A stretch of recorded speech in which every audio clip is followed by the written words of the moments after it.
परत एकदा चांगला मोसमी पाऊस येणार आहे। त्याच्यामध्ये महाराष्ट्राच्या जवळजवळ सगळ्या भागाची पेरणी देखील होणार आहे आणि कापसाच्या लागवडी देखील होणार आहे। म्हणून माझं तरी म्हणणं आहे शेतकऱ्यांनी घाबरू नये, एल निनो वगैरे काही नाही। काय होणार सुरुवातीपासूनच मी म्हणलो ना 3 टप्प्यामध्ये पाऊस पडणार आहे। एक 7 ते 14 मध्ये, म्हणजे आज 13 तारीख आहे, तर 7 ते 14 मध्ये काही भागात पडेल आणि त्याच्यानंतर काय होणार आहे की 21 ते जूनच्या शेवटच्या आठवड्यात पाऊस पडणार आहे।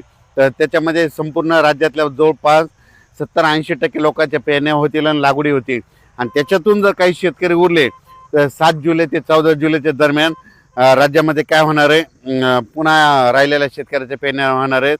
म्हणून हे देखील सर्व शेतकऱ्यांना लक्षात घ्यायचं। शेतकऱ्याला सांगू इच्छितो, शेतकऱ्यांना यावर्षी एल निनो नाही, दुष्काळ नाही, पाऊस पडणार आहे, जेमतेम पडणार आहे, पिकाला लागेल तसा पडणार आहे। मात्र सगळे पिकं चांगले येणार आहे, काही घाबरून जायची चिंता नाही। पाऊस काय होणार आहे, फक्त काय होणार आहे, टप्प्याटप्प्यानं पडणार आहे आणि जिथं पडला त्यांच्या पेरण्या होतील। ज्यांच्या जमिनीमध्ये ईदभर ओल गेली त्यांच्या पेरण्या देखील सुरू होतील। आम्ही केजकडे काल गेलो होतो, अंबाजोगाई परिसरामध्ये।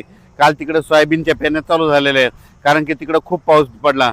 असा हे पाऊस काय होणार आहे 18 तारखेपासून, म्हणजे 18 जून पासून पुन्हा आणखीन काय होणार, दररोज वेगवेगळ्या भागात काय होणार आहे ते पाऊस पडत राहणार आहे आणि ज्यांच्याकडे जास्त पाऊस होईल ते मग ते शेतकरी पेरणीचा निर्णय घेतील।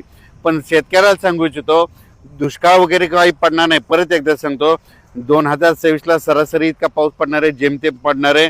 जूनमध्ये थोडाफार कमी राहणार आहे, जुलैमध्ये जास्त पडणार आहे, ऑगस्टला कमी राहणार आहे आणि सप्टेंबर ऑक्टोबरमध्ये मात्र परतीचा पाऊस धुमाकूळ घालणार आहे। म्हणून हा अंदाज लक्षात घ्यायचा।